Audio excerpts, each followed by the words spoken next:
জ্ঞানী মিলার একটা কনফারেন্সে, একটা জায়গায় তিনি যখন খ্রিস্টানদের নিয়ে যখন তিনি কথা বলতেছিলেন, খ্রিস্টানদের যখন দাওয়াত দিচ্ছিলেন, এমন সময় একজন খ্রিস্টান লোক তিনি উঠে দাঁড়িয়ে বললেন, হে জ্ঞানী মিলার, আপনাকে আমরা একটা প্রশ্ন করতে চাই। জ্ঞানী মিলার বললেন, তোমরা আমাকে কি এমন একটা প্রশ্ন করবে? এবার ওই লোকটা দাঁড়িয়ে বললেন, হে জ্ঞানী মিলার, আমরা ইতিপূর্বে জেনেছি যে মুসলমানদের নাকি একটা ধর্মগ্রন্থ আছে, যেই ধর্মগ্রন্থের নাম নাকি আল কোরআন। এই কোরআনের ভিতর নাকি কোনো ভুল নাই, কোনো সন্দেহ নাই, কোনো ত্রুটি নাই।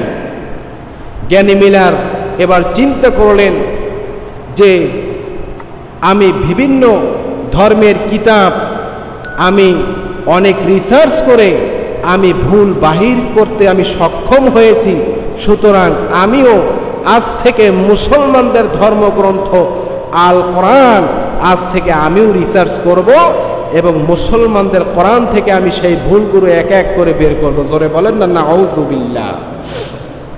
পৃথিবীতে কেউ পারবে? কারো ক্ষমতা আছে? কারো ক্ষমতা নেই। জ্ঞানী মিলার তিনি মানুষদের কাছ থেকে 2টা মাসের জন্য সময় নিয়ে আসলেন। আমি এই 2টা মাসের ভিতরে আমি মুসলমানদের ধর্মগ্রন্থ আল কোরআনুল কারিম থেকে আমি ভুল করে করে তোমাদেরকে আমি দেখাবো, ভুলগুলো বের করে আমি তোমাদেরকে দেখাবো। এবার জ্ঞানী মিলার তিনি বাড়িতে চলে গেলেন। বাড়িতে যাওয়ার পরে তিনি মুসলমানদের ধর্মগ্রন্থ আল কোরআনুল কারিম তিনি রিসার্চ করা শুরু করে দিলেন। একদিন চলে যায়, 2 দিন চলে যায়। তিনি যখন সর্বপ্রথম তিনি যখন সূরা বাকারার যখন তিনি আয়াতটা যখন তিনি পড়লেন আর রিসার্চ করলেন, সর্বপ্রথম তিনি পড়ে নিলেন আলিফ লাম মিম। তারপরে যালিকাল কিতাবু লা রাইবা ফীহি হুদাল লিল মুত্তাকিন। জ্ঞানী মিলার হতভম্ব হয়ে পড়লেন। আল্লাহ রাব্বুল আলামিন সর্বপ্রথম তিনি চ্যালেঞ্জ করলেন, এইটা এমন একটা কিতাব যাতে কোনো সন্দেহ নাই, কোনো সন্দেহের অবকাশ নাই, মুত্তাকিদের জন্য এটা হলো হেদায়াত। জ্ঞানী মিলার হতভম্ব হয়ে পড়লেন। এবার তিনি কিতাব সামনে রেখে তিনি আরো রিসার্চ করা যখন শুরু করে দিলেন। রিসার্চ করতে করতে কোরআনের ভুল তিনি দেখতে পেলেন না, বরং তিনি কোরআন রিসার্চ করতে করতে তার জীবনের সবগুলো ভুল তিনি ধরে নিলেন। তার ভুলগুলো তিনি বের করে নিলেন। এক পর্যায়ে পরবর্তীতে যখন আরেকটা সেমিনারে তিনি যখন উপস্থিত হয়ে গেলেন, এবার খ্রিস্টিয়ান লোকেরা তাকে উদ্দেশ্য করে বললেন, হে জ্ঞানী মিলার, আপনাকে আমরা যেই প্রশ্নটা করেছিলাম আপনি সেই উত্তরটা কি আজকে নিয়ে আসতে পেরেছেন নাকি? জ্ঞানী মিলার ডাক দিয়ে বললেন, ও খ্রিস্টিয়ান লোকেরা, তোমরা আমাকে এতদিন আগে থাকতে কেন বলো নাই? তোমরা যদি আমাকে আরো আগে থাকতে যদি মুসলমানদের ধর্মগ্রন্থ সম্পর্কে তোমরা যদি আমাকে বলতে, তাহলে আমি আরো আগে থেকে আমি কোরআন রিসার্চ করা শুরু করে দিতাম। সুতরাং তোমরা যখন থেকে আমাকেই বলেছো যে মুসলমানদের একটা ধর্মগ্রন্থ আছে যার নাম হলো আল কোরআন, এই কোরআনের ভিতরে নাকি কোনো ভুল নাই, সুতরাং আমি সূরা ফাতিহা থেকে সূরা নাস পর্যন্ত আমি এক এক করে আমি যখন 114টা সূরা যখন আমি রিসার্চ করা শুরু করে দিলাম, তখন আমি দেখতে পেয়েছি কোরআনের ভিতরে এক বিন্দু পরিমাণ কোথাও ভুল নাই, বরং আমার অনেক নিজের জীবনের ভুলগুলো আমি কোরআন থেকে আমি যখন দেখেছি যে আমার নিজের জীবনে আমার অনেক ভুলগুলো আছে, তখন আমি নিজেকে নিজে সংশোধন করার জন্য আমি আর দেরি করলাম না, আমি আর লেন্ডি করলাম না, আমি সাথে সাথে পড়ে নিয়েছি লা ইলাহা ইল্লাল্লাহু মুহাম্মাদুর রাসূলুল্লাহ।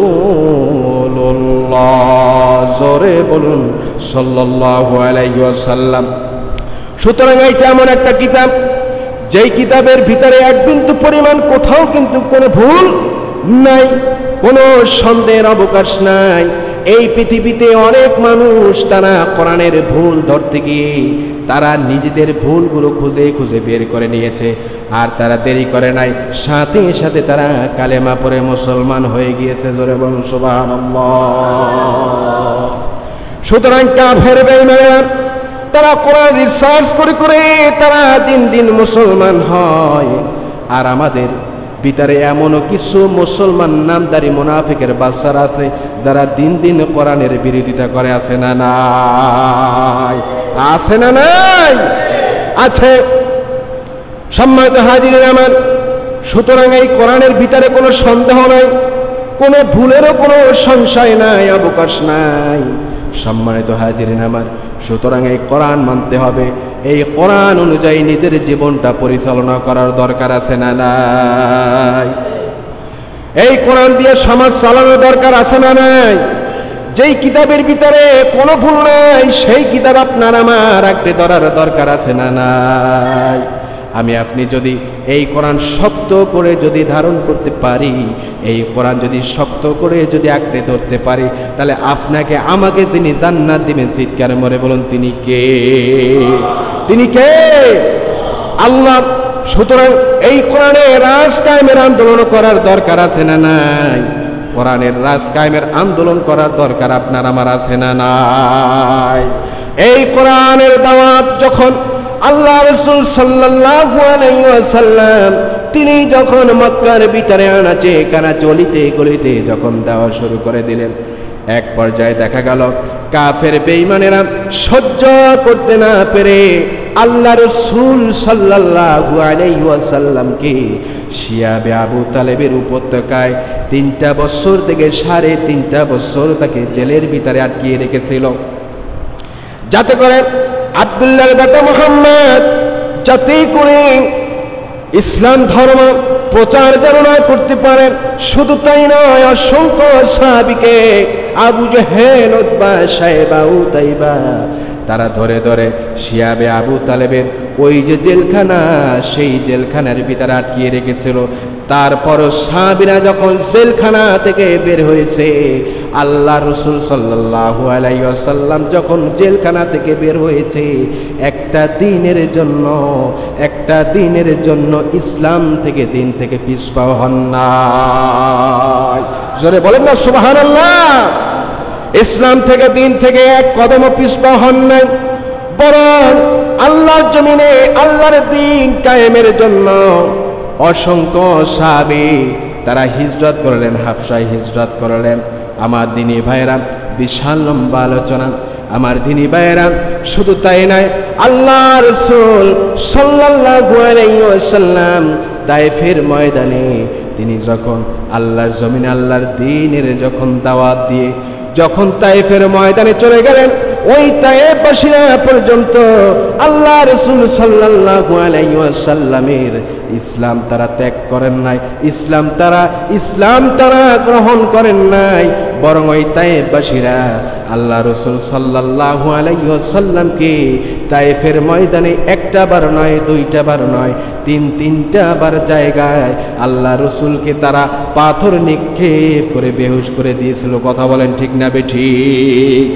উহুদের ময়দানে আল্লাহ রাসূল সাল্লাল্লাহু আলাইহি ওয়াসাল্লামকে পাথর নিক্ষেপ করে দান মোবারক শহীদ করে দিয়েছিল, কিন্তু আল্লাহ রাসূল সাল্লাল্লাহু আলাইহি ওয়াসাল্লাম এবং অসংখ্য সাহাবীর এত নির্যাতন তাদের উপরে করা হয়েছিল, তারপরও তারা একটা সেকেন্ডের জন্য ইসলাম থেকে তারা পিছপা হন নাই। সুতরাং এই কোরআন মানতে গেলে আল্লাহর পথে আপনি যখন চলতে যাবেন, রাসূলের সুন্নাহ যখন মানতে যাবেন, তখন আপনার উপরে অনেক নির্যাতনের স্টিম রুলার চালানো হবে। ওই স্টিম রুলার সহ্য করে আপনাকে সামনের দিকে অগ্রসর হতে হবে। কথা বলেন ঠিক না বেঠিক? জোরে বলেন কথা ঠিক না বেঠিক?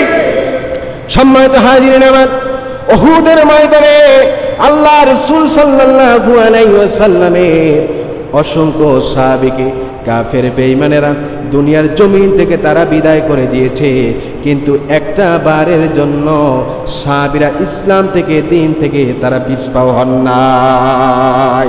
মুতার যুদ্ধে আল্লাহ রাসূল সাল্লাল্লাহু আলাইহি ওয়াসাল্লামের অনেক সাহাবীকে কাফের বেঈমানেরা আহত করে দিয়েছিল। হযরত আবু জাফর রাদিয়াল্লাহু তাআলা আনহুকে তারা শহীদ করে দিয়েছিল, তারপরেও তারা ইসলাম থেকে দিন থেকে তারা এক কদম পিছপা হন নাই। তারা আল্লাহর জমিনে আল্লাহর দিন কায়েমের জন্য তারা শাহাদাত বরণ করেছেন, স্ত্রী পরিবার পরিজন সব কিছু তারা ত্যাগ করেছেন, তারপরে একটা সেকেন্ডের জন্য তারা ইসলাম থেকে আল্লাহর কোরআন থেকে তারা কিন্তু পিছপা হন নাই। সুতরাং পৃথিবীতে যদি শান্তি পেতে চান, সমাজের ভিতরে, পরিবারের ভিতরে, রাষ্ট্রের ভিতরে, তাহলে কোরআন মানার দরকার আছে না নাই? আছে না নাই? অবশ্যই আপনাকে আমাকে কোরআন ফলো করতে হবে, কোরআন মানতে হবে। এই কোরআন যদি আপনি যদি মানি, তাহলে আপনাকে আমাকে যিনি জান্নাত দিয়ে দেবেন তিনি কে? তিনি কে? আল্লাহ সুবহানাহু ওয়া তাআলা। এই কারণে কোরআনের সংস্পর্শে আপনাকে আমাকে আসতে হবে। আসার দরকার আছে না নাই? অবশ্যই কোরআনের সঙ্গে আপনাকে আমাকে লেগে থাকতে হবে, থাকার দরকার আছে না নাই? আছে। সম্মানিত হাজিরিন, আসুন যেই কথাগুলো বলেছি আল্লাহ রাব্বুল আলামিন সর্বপ্রথম এই কথার উপরে আমাকে আমল করার তৌফিক দান করুক। সকলে বলেন না আমিন। ওয়া আখিরি দাওয়ানা আনিল হামদুলিল্লাহি রাব্বিল আলামিন। আসসালামু আলাইকুম ওয়া রাহমাতুল্লাহি ওয়া বারাকাতুহু।